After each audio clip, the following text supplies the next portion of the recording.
thone na kho na he kho su ya o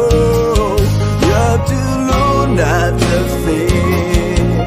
le ta ki te fe kakada kwi na fa ma we ke na ta we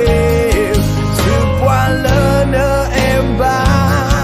they all say the pound koplo pwa ra ka ti le na me pwa fa le te sa le pwa ra ke so bo si now ma ba kha na sa do ya ma ba kha na sa do ya